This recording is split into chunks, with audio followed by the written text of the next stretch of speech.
Good morning students. हर घर पाठशाला में एक बार पुनः आपका स्वागत है। आज हम करने जा रहे हैं ज्योग्राफी बुक का बहुत ही इंटरेस्टिंग चैप्टर जिसका नाम है क्लाइमेट यानी कि जलवायु। हमारे आसपास होने वाले मौसम में परिवर्तन के बारे में बहुत सारी चीज़ें हैं जिसे हम इस चैप्टर में पढ़ेंगे। इस चैप्टर में जो हम चीज़ें पढ़ने जा रहे हैं उसे हमने मुख्यतः 3 भागों में विभाजित किया है। तो आज हम पहले भाग के बारे में इसमें पढ़ेंगे, इसमें क्या क्या चीज़ें हैं। तो बच्चों, इस चैप्टर में हम मुख्यतः पढ़ेंगे, सबसे पहले तो हम देखेंगे कि एटमॉस्फेरिक कंडीशन के बारे में कि कौन कौन सी एटमॉस्फेरिक कंडीशन जो है वो पाई जाती है भारत में। फिर हम पढ़ेंगे difference between weather and climate, मौसम और जलवायु के बीच में जो अंतर होता है उसके बारे में। और हम पढ़ेंगे कि मानसून टाइप का क्लाइमेट है भारत का, जो भारत की जलवायु को हम मानसून जलवायु कहते हैं। वो क्यों कहते हैं? क्लाइमेट को कंट्रोल करने वाले फैक्टर जो हैं। फिर फैक्टर अफेक्टिंग इंडियन क्लाइमेट को कौन कौन से फैक्टर अफेक्ट करते हैं। फिर हम पढ़ेंगे mechanism of Indian monsoon. Bharat को हम कहते हैं कि भारत में मानसून प्रकार की जलवायु पाई जाती है, तो उसका आगमन कैसे होता है। और भारत में सीज़न, जो हमारे जो मुख्यतः 4 मुख्य सीजन्स हैं, ऋतुएं हैं, उनके बारे में पढ़ेंगे। और अंत में हम पढ़ेंगे जो मानसून है वो भारत को एकता के सूत्र में किस तरह बांधकर जो है वो रखता है। आइए बच्चों, सबसे पहले देखते हैं कि इस चैप्टर को मुख्यतः पढ़ने का हमारा उद्देश्य क्या है, ऑब्जेक्टिव क्या है। तो ऑब्जेक्टिव जो है, सबसे पहले तो आपको जो है बेसिक प्रिंसिपल जो क्लाइमेट हमारी जलवायु से रिलेटेड है उसके बारे में जानकारी प्रदान करना है। मैकेनिज़्म ऑफ इंडियन मानसून के बारे में, भारत में अगर मानसून प्रकार की जलवायु है तो उसके बारे में अवगत करवाना है। Climate of India through the understanding and analysis of local climate, जो भारत की जलवायु है, भारत का जो क्लाइमेट है उसको लोकल क्लाइमेट के साथ हम कैसे कोरिलेट करके देखेंगे उसके बारे में जानकारी आपको मिलेगी। और variability in the climate of country, हमारे भारत में जो है जलवायु में बहुत विभिन्नता पाई जाती है, वो क्यों पाई जाती है, कैसे पाई जाती है, और कहाँ कहाँ अधिक वर्षा या कम वर्षा है, अधिक तापमान है या कम तापमान है, तो वो कहाँ कहाँ पर है वो हम इसमें देखेंगे।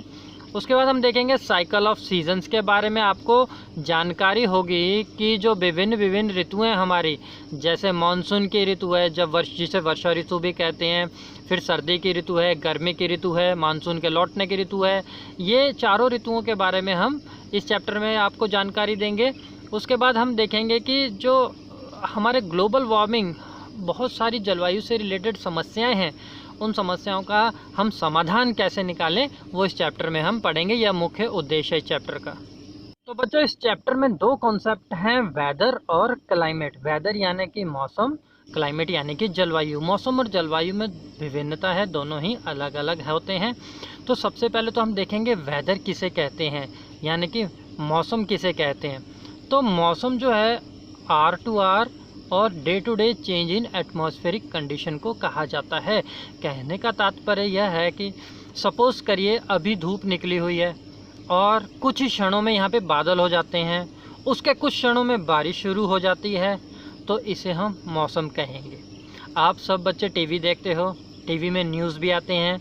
न्यूज़ में मौसम की जानकारी जो बताई जाती है वो 24 घंटे की बताई जाती है, 12 घंटे की बताई जाती है, यानी कि 1 घंटे से दूसरे घंटे में क्या होने वाला है उसे हम मौसम कहते हैं, उसे हम वेदर कहते हैं। जो बच्चों दूसरा कॉन्सेप्ट है वो है क्लाइमेट। क्लाइमेट यानी कि जलवायु। तो जलवायु किसे कहते हैं? जलवायु होती है sum total of weather condition, जो हमारे मौसम की जो सारी कंडीशन का टोटल मिलाकर होता है उसे हम क्लाइमेट कहते हैं। कहने का तात्पर्य यह है कि चाहे वो वर्षा हो गई, चाहे वो तापमान हो गया, चाहे वो ओलावृष्टि हो गई, जो भी हमारे वातावरण में जो मौसम में होता है उन सब का जोड़ जो है, उन सब का जोड़, और वो भी बड़े एरिया के लिए, उसे हम क्लाइमेट कहते हैं। या फिर हम देखते हैं an area over A long period of time, बहुत लंबे समय के लिए और बहुत बड़े एरिया के लिए जो हम मौसम की जो गतिविधियां बताते हैं उसे हम क्लाइमेट या जलवायु कहते हैं। तो आइए बच्चों, इनमें अंतर करके हम इसे समझने की कोशिश करते हैं। सबसे पहले हम देखते हैं climate.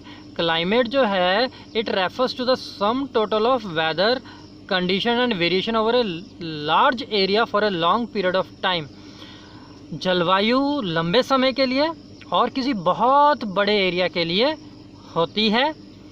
It is the sum total of weather condition. हमारा जो भी वेदर है, हमारे आसपास जो वातावरण है, उसका जो सम टोटल होता है, सभी का जोड़ जो होता है, उसे हम जलवायु कहते हैं।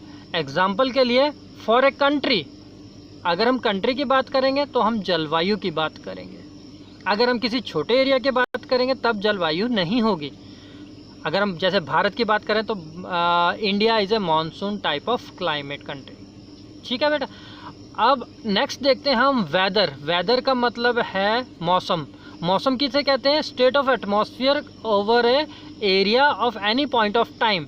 किसी भी एरिया का किसी भी उस पॉइंट के टाइम पर, मतलब एक समय में कोई भी जो चेंजेस आती है उसे, ये चेंजेस 1 मिनट से दूसरे मिनट भी हो सकती है, 1 घंटे से दूसरे घंटे भी हो सकते हैं, या 1 दिन से अगले दिन भी हो सकती है।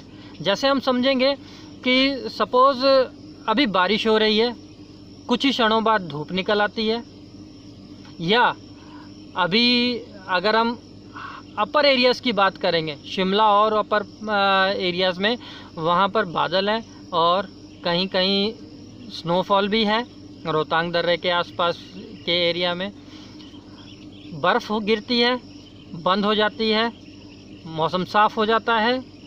या निचले एरिया के अगर हम बात करेंगे तो बहुत धूप खिली हुई है इस समय और कुछ ही क्षणों में बारिश की संभावना हो जाती है, तो ये इसे हम मौसम कहेंगे। जैसे कि यहाँ पर लिखा भी हुआ है एग्जाम्पल में, फॉर ए सिटी, किसी भी सिटी के लिए, किसी भी छोटे क्षेत्र के लिए उसे हम जो है मौसम कहेंगे। और मौसम और जलवायु के जो एलिमेंट्स होते हैं वो लगभग सेम होते हैं। जैसे the element of weather and climate are temperature, atmospheric pressure, wind, humidity and precipitation. ये इसके तत्व होते हैं जिनको मिलाकर जो है मौसम और जलवायु जो है वो बनती है। अब हम बात करेंगे भारत की। तो बच्चों बताओ, भारत की जलवायु के बारे में बात करेंगे या भारत के मौसम के बारे में बात करेंगे? हाँ, ठीक कहा आपने, भारत की जलवायु के बारे में बात करेंगे हम, मौसम के बारे में नहीं करेंगे। जलवायु क्योंकि पूरे बहुत बड़े एरिया के लिए हम बात कर रहे हैं। जैसे भारत का एरिया 32,87,263 स्क्वायर किलोमीटर है, जो बहुत विशाल क्षेत्र में फैला हुआ है। 7वां सबसे बड़ा देश है दुनिया में, इतने सारे देश हैं उसमें 7वां नंबर है। तो जब हम इतने बड़े क्षेत्र की बात करेंगे तब हम जलवायु की बात करेंगे। तो भारत की किस तरह की जलवायु है? जैसे यहाँ पिक्चर में भी आप देख सकते हैं, द इंडियन मानसून, मानसून प्रकार की भारत की जलवायु है। तो बच्चों आइए देखते हैं मानसून किसे कहा जाता है। तो मानसून जो है वो अरब भाषा के मौसम शब्द से लिया गया है, जिसका मतलब होता है सीजन्स, यानी कि ऋतुएं। अगर इसे अन्य शब्दों हम देखेंगे तो monsoon refers to seasonal reversal in the wind direction. मतलब जो विंड है, जो पवने हैं, वो उसकी दिशा में परिवर्तन। एक बार तो यह पवने समुद्र से स्थल की ओर चलती हैं, फिर दोबारा स्थल से समुद्र की ओर चलती हैं, इसे हम मानसून कहते हैं। मतलब कि विंड की दिशा में जो परिवर्तन होता है उसे हम मानसून जो है कहते हैं। तो इसी के कारण जो है भारत में जो है मानसून प्रकार की जलवायु पाई जाती है। हम आगे इसके बारे में डिटेल से पढ़ेंगे। तो बच्चों भारतीय मानसून में जो है एक धारणा आती है कोरियोलिस इफेक्ट की। इसे हम फेरल लॉ के नियम से भी जानते हैं। अब ये क्या है? तो देखिए, the rotation of earth causes all moving object in the northern hemisphere including air mass to deflect the air right those in the southern hemisphere to move to the left. कहने का तात्पर्य है, जब ये अर्थ हमारा लेफ्ट से right में घूमता है तो उसके कारण जो है वो पवने जो है अपनी जो दिशा है उसको बदल लेते हैं। उत्तरी गोलार्ध में जो है इसकी दिशा राइट साइड हो जाती है और दक्षिणी गोलार्ध में इसकी दिशा लेफ़्ट साइड हो जाती है, विंड की दिशा। तो भारत जो उत्तरी गोलार्ध में स्थित है, जब ये विंड जो है कोरियोलिस इफेक्ट के कारण, यानी कि अर्थ की मूवमेंट के कारण, जब ये इक्वेटर को क्रॉस करती है तो ये अपने राइट और डिफ्लेक्ट हो जाती है। यानी कि भारत का जो दक्षिणतम बिंदु है वहाँ से समुद्र से स्थल की ओर ये पवनें चलने लगती हैं, जो मानसून विंड को ओरिजिनेट करने के लिए सहायक होती हैं।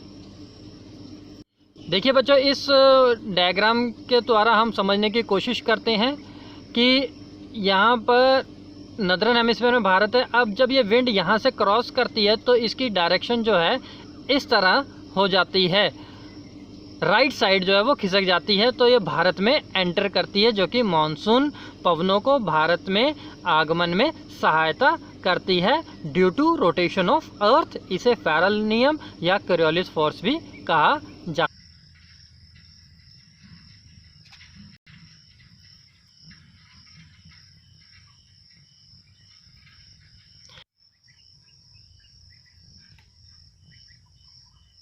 तो दूसरी प्रकार की जो जेट स्ट्रीम है यह गर्मियों के सीज़न में होती है और इसे हम ईस्टर्ली भी कहते हैं, क्योंकि ये ईस्ट डायरेक्शन से चलती है। जैसे इस मैप की सहायता से भी हम देख रहे हैं कि यहाँ से इस साइड को चलती है।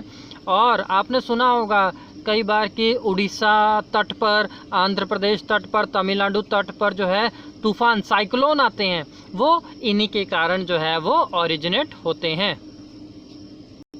एक अन्य कॉन्सेप्ट और है जो भारतीय मॉनसून से रिलेटेड है, वो है El Nino effect. El Nino effect क्या है? पेरू ये एक कंट्री है साउथ अमेरिका कॉन्टिनेंट की।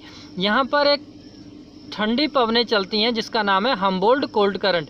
इनका स्थान जो है इक्वेटोरियल वार्म करंट ले लेती हैं, मतलब गर्म धाराएं ले लेती हैं हर 2 से 5 साल में एक बार।